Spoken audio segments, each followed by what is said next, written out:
Hello বন্ধুরা, আসসালামু আলাইকুম। কেমন আছেন আপনারা সবাই? আশা করি ভালো আছেন। তো দুপুরে আজকে আমি রান্না করব সামুদ্রিক চেলা মাছ।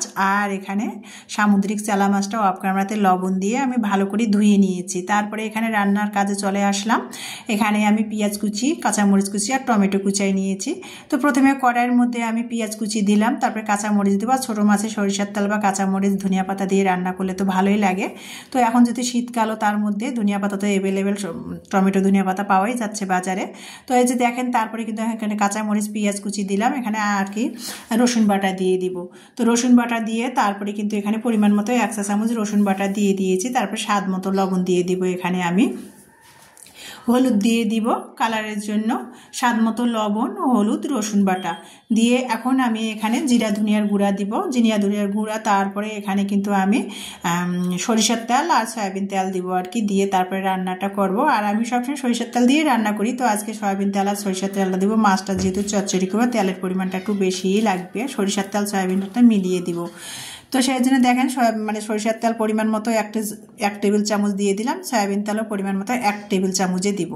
দিয়ে তারপরে কিন্তু আমি এখানে আলুগুলা মশলাটার সাথে ভালো করে ম্যাশ করে নিয়ে আলুগুলো কুচি করে রাখা সেটা দিব। সেটা দিয়ে ভালো করে আমি আলুগুলো আগে ভালো করে মেখে নিব মশলার সাথে। আলুগুলো মেখে নিয়ে যখন আলুগুলোর মধ্যে আর কি মশলাগুলো সব ঢুকে যাবে, তারপরে কিন্তু আমি মাছটা দিব। মাছটা দিয়ে ভালো করে আবারও হাতের সাহায্যে হালকা করে 2-3 মিনিট মেখে পরিমাণ মতো পানি দিয়ে তারপরে আমি চুলায় সিদ্ধ দিয়ে দিব। তো এই যে দেখেন, আমি মাছটা এখন ধুয়ে যে রেখেছিলাম সেটা দিয়ে দিচ্ছি।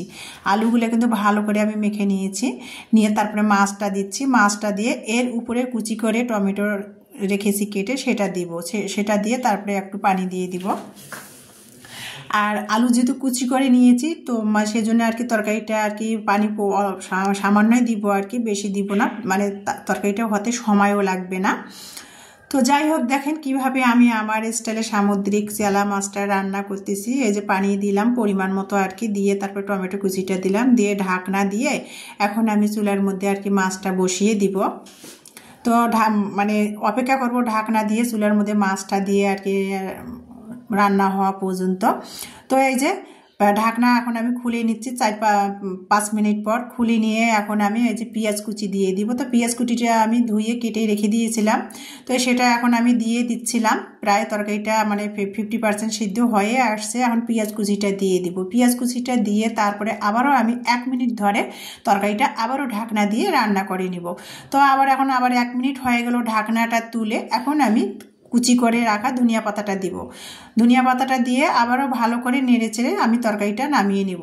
তো যদিও এটা ছোট মাছ, বেশি নাড়াচাড়া করা যাবে না। বেশি নাড়াচাড়া করলে আর কি মাছগুলো ভেঙে ভেঙে যাবে, যেহেতু ছোট মাছ।